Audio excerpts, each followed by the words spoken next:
زاد احسن بيه. خساره في النفس.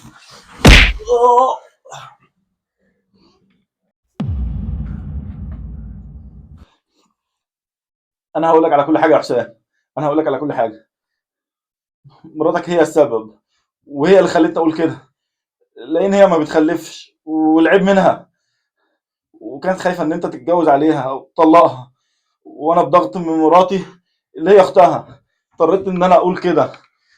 اضطريت ان انا اقول لك كل ده. انا كنت هقول لك على الحقيقه. مراتك هي اللي اشتغلنا، وهي اللي ورطتني الورطه دي. ودي اخر ورطه هتتورطها في حياتك، لاني هقتلك دلوقتي. يا حسام بيه، انا سجلت كل كلمه قالها الندل ده. ما بلاش تودي نفسك في داهيه بسبب انسان حقير زي ده. الكلام اللي انا سجلته وهو قاله هيتحبس بسببه، ونقابه الاطباء هتوقفوا عن مزاوله المهنه. اسراء، اسراء، اسراء.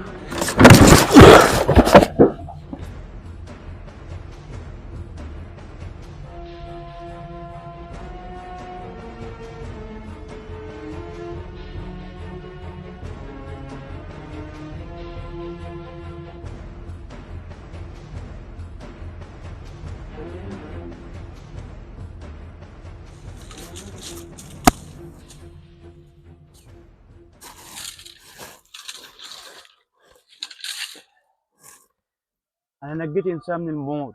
يا رب السوء عليا يا حسام بيه ما يكشفنيش.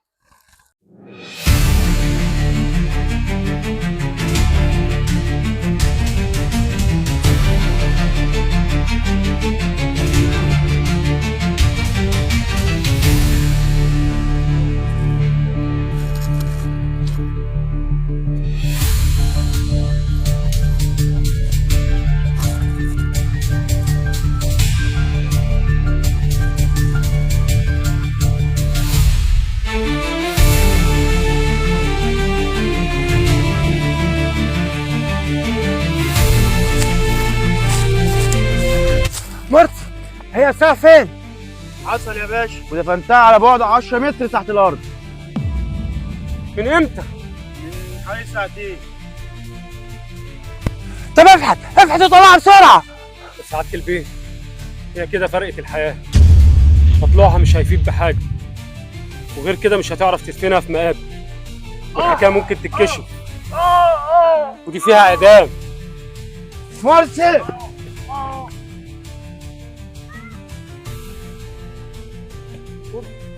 درس تعبانه سعاده البيه.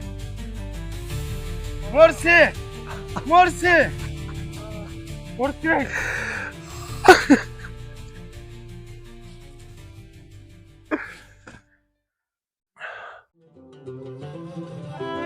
لهيب النار في قلبي والليل عليا طال، عايش في جرحي لوحدي ما بقتش اشوف نهار. يا دنيا المر فيكي طعمه ولا الصبار، الملح ساكن جرحي والدمع في عيني نار.